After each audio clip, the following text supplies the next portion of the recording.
नमस्कार. आपल्या सगळ्यांचं स्वागत आहे आमच्या शेती एक शेती या यूट्यूब चॅनलमध्ये.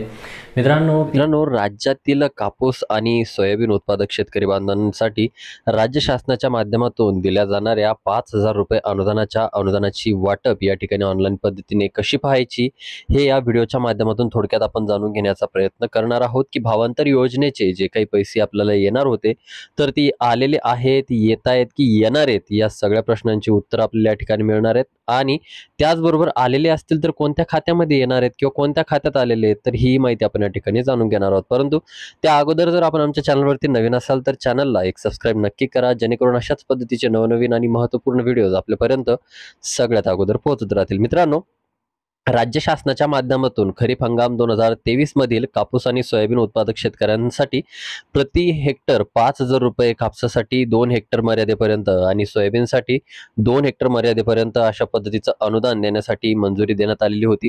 याच्या अंतर्गत लाखो शेतकरी बांधव पात्र झालेले आहेत. तर याच्यापैकी जवळजवळ 49 लाख शेतकऱ्यांच्या खात्यामध्ये या अनुदानाचं वितरण देखील करण्यात आलेलं आहे. आता 2400 कोटी रुपयांचा निधी हा शेतकऱ्यांमध्ये वाटप सुद्धा करण्यात आलेला आहे. याच्या व्यतिरिक्त सुद्धा लाखो शेतकरी या अनुदानाच्या वाटपाच्या प्रतीक्षेत सध्या सुद्धा आहेत आणि अतिशय मंद गतीने या अनुदानाचं वाटप सुरू आहे, होत असताना आपल्याला सुद्धा या ठिकाणी जाणवत असेल आणि दिसतही असेल. मित्रांनो, याच्यामध्ये जे काही शेतकरी पात्र आहेत, ज्यांनी ई पीक पाहणी केलेली आहे किंवा ज्यांच्या सातबाऱ्याला सोयाबीन आणि कापसाच्या नोंदी 2023च्या खरीप हंगामामध्ये लागलेल्या आहेत, परंतु त्या शेतकऱ्यांचे आधार कन्सर्न आपले कागदपत्र न दिल्यामुळे ते शेतकरी अद्याप याच्या अंतर्गत पात्र करण्यात आलेले नाहीयेत. आता ज्या शेतकऱ्यांच्या माध्यमातून आधार कन्सर्न देण्यात आलेले आहेत परंतु ते नमो शेतकरी असेल किंवा पीएम किसानचे लाभार्थी नाहीयेत, तर अशा शेतकरी बांधवांना केवायसी करण्याचं आवाहन शासनाच्या माध्यमातून करण्यात आलेलं होतं. केवायसी केल्यानंतर ज्या शेतकऱ्यांना लवकरच अनुदान त्यांचं वितरित करण्यात येणार आहे. परंतु केवायसी जर केली नसेल किंवा नाही केली तर मात्र शेतकऱ्यांना अनुदानाच्या वितरणामध्ये या ठिकाणी विलंब आपल्याला होताना बघायला मिळणार आहे.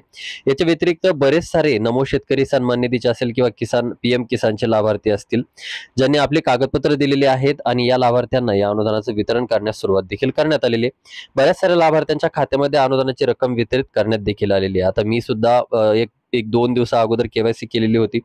माझंही अनुदान काल खात्यामध्ये त्या ठिकाणी आलेलं आहे. आता ही परिस्थिती आपण ऑनलाईन पद्धतीने नेमकं कसे बघू शकतो किंवा आपल्याला नेमकं अनुदान आलेलं आहे, आपली केवायसी झालेली आहे की नाही झालेली, अनुदान येतंय की नाही येतंय, किती येतंय आणि कोणत्या खात्यावरती आपल्याला त्या ठिकाणी येणार आहे, तर याच्यासाठी आपल्याला ज्या वेबसाईटवरती आपली केवायसी करायची होती त्याबाबत आपण व्हिडिओ बनवलेला होता, त्याच वेबसाईटवरती आपल्याला जायचं आहे.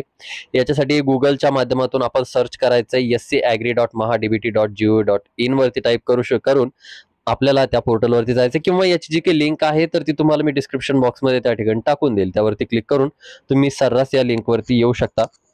आता या ठिकाणी आल्याच्या नंतर आपण या ठिकाणी पाहू शकता 2 ऑप्शन आपल्या समोर आपल्याला दिसतील. पहिलं लॉग इन आणि दुसरं डिस्बर्समेंट स्टेटसचं. तर आपल्याला स्टेटसवरती क्लिक करायचंय. स्टेटसवरती क्लिक केल्याच्या नंतर आपल्या समोर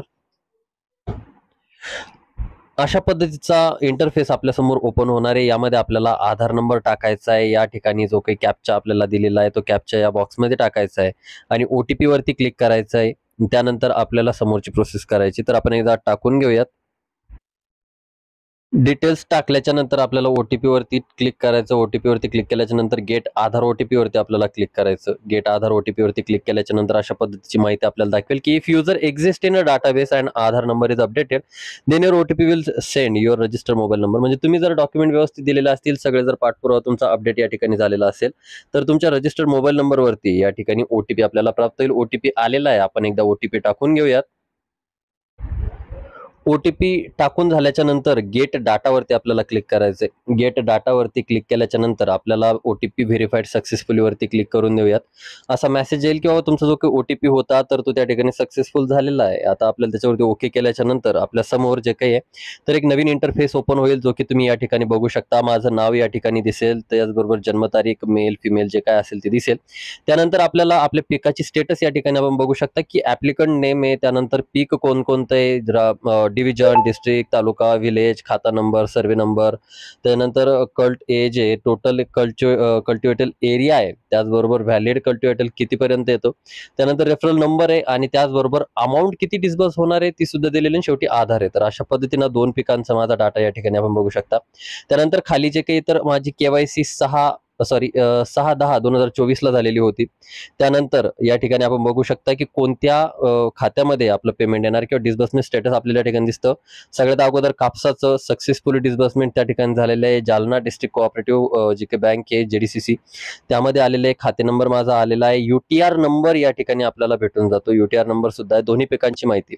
आता यामध्ये जर आपण बघायला गेलो तर बरेचसे शेतकरी बांधवांचा असा सुद्धा प्रश्न असतो की बाबा आमचं सगळं सक्सेसफुल दाखवतंय, सगळं आहे, परंतु तरी सुद्धा आम्हाला अनुदान आलेलं नाहीये. तर हे जे काही UTR नंबर आहे किंवा ही जी काही या ठिकाणी बँक दाखवली जाते, तर या बँकेशी आपल्याला संपर्क साधायचा. UTR नंबर जो काही हायलाइट मी केलेला आहे तो UTR नंबर आपल्याला लिहून न्यायचा आहे किंवा स्क्रीनशॉट याचा घेऊन जायचा आहे. तर हा स्क्रीनशॉट घेऊन आपण ज्यावेळेस बँकेमध्ये दाखवत किंवा याची प्रिंट सुद्धा आपण या ठिकाणून घेऊ शकतो. प्रिंटवरती क्लिक करून तर या ठिकाणी आपण अशा पद्धतीची प्रिंट जर घेऊन आपल्या बँकेमध्ये संपर्क साधला तर UTR नंबर टाकल्याच्या नंतर आपलं पेमेंट नेमके कुठं अडकलेलं आहे, आलेलं आहे का नाही आलेलं आहे, तर आपल्याला या गोष्टीची माहिती त्या ठिकाणी भेटून जाईल. तर अशा पद्धतीने मित्रांनो जे काही भावांतर योजना होती तर त्या भावांतर योजनेचं जे काही पेमेंट आहे तर ते किती क्षेत्रासाठी अनुदान दिलेलं आहे, किती अनुदान दिलेलं आहे, कोणत्या तारखेला जमा झालेलं आहे किंवा कोणत्या बँकेत झालेलं आहे, UTR नंबर काय, अशा पद्धतीचं रेकॉर्ड आपण या ठिकाणी पाहू शकता. याच्या व्यतिरिक्त तुम्ही जर आधार कन्सल्ट दिलं नसेल, संमतीपत्र दिलं नसतील तर तुमचं मात्र रेकॉर्ड याच्यामध्ये दाखवलं जाणार नाही, कारण कृषी विभागाच्या माध्यमातून तुमचं रेकॉर्ड अपलोड केलं जाईल. अपलोड केल्यानंतर तुम्ही जर KYC साठी पात्र असाल तर KYC तुम्हाला करावे लागणार आहे. KYC दाखवेल.